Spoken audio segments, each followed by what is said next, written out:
I'm Yanis Yanguar, and in this Sophomoric guide to play in D&D 5e, we're going to look at the virtual tabletop website, Roll20.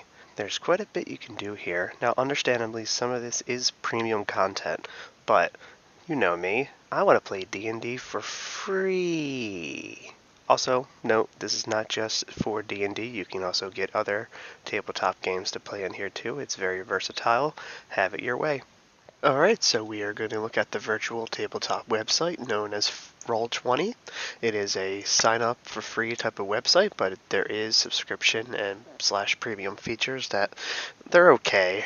I mean, if you want to, only one person needs to actually have the subscription feature. So if you all want to, your whole D&D group wants to chip in for it, I totally recommend that. It's within the reasonable price.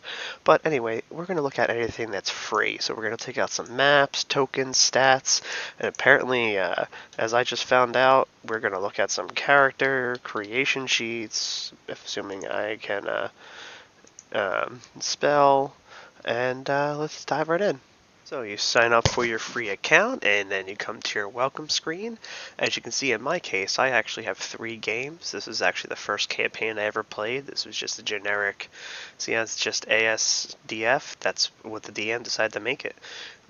Mrs. Yanis Yanguar has a campaign going on right now that she calls Appalachian Horror, and I am actually creating a campaign right now myself that I am calling Usei, which it's not really the name of the campaign, it's just the name of the land.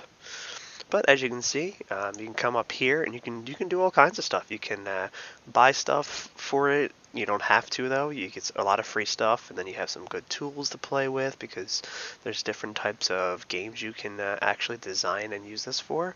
And then we have the community if you want to join a game or you want to host a game, all that good stuff. And in this case, I'm mostly going to look about creating my own game. So we're going to go over some of the features that we can go with here. Alright, so if we look over here, Yanis, zoom in, one to the right here, we have our chat room, which you as a DM or even as a player, you can do little cool things like, for example, r/1d20, the roll a d20, do your thing. You could also go to your library section, which allows you to add assets. As you can see, I have some assets added already. These are my maps and all that good stuff. And then these are your players. And then you have a little tutorial sheet right here, so you can go look up stuff real quick. And then we have Jukebox, and I already have a song loaded. And you can control the volume.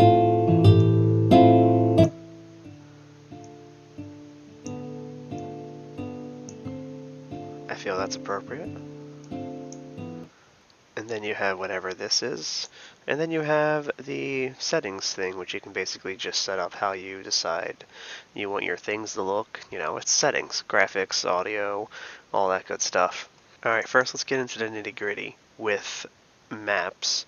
And if you just started a new game, if you go right here to the top right, this will bring down your menu that you have all for your maps. As you can see, I have quite a few maps down here already. So this is my actual world map for the players. I also, as you can see, you can zoom in, you can zoom out. This is the little icon that I'll have for the party. For some reason that map wasn't working, so let's check out my in-basement one. And I forget where I found this map. And as you can see, you can put down tokens, you can do all kinds of things. You can name the tokens, add health bars to them, and if you actually use the control keys, the arrow keys by the number block on the right side of your keyboard, you can actually move the tokens like that. My personal favorite is you can click the token and then press Q, and it'll bring up how far you've moved, so you can keep within your appropriate space. And it really doesn't take that much effort to upload your own maps. As you can see, I've poorly created this map. It's very simple in its design, but it's build up. I have much time left, and you can do all kinds of things. You can add to your map and all that good stuff. I haven't used much of this. I actually don't play with this. I use this as just a tabletop, and I use D&D Beyond for everything else. And of course, I actually roll my dice. Again, I want to reiterate that everything I showed you is the free base thing when you just sign up. However, you can get a subscription for these two plans right here. If you play a lot, then sure, maybe this one's worth it, but I don't know. Maybe you have enough groups and you can, a canteen to do it together. But you really only need this because at the end of the day, the only thing you get added is the dynamic lighting. And I gotta be honest with you, the dynamic lighting is so cool. It basically, well, let's check out this video. Alright, if you pay attention to this video, this guy clearly has night vision of 30 feet.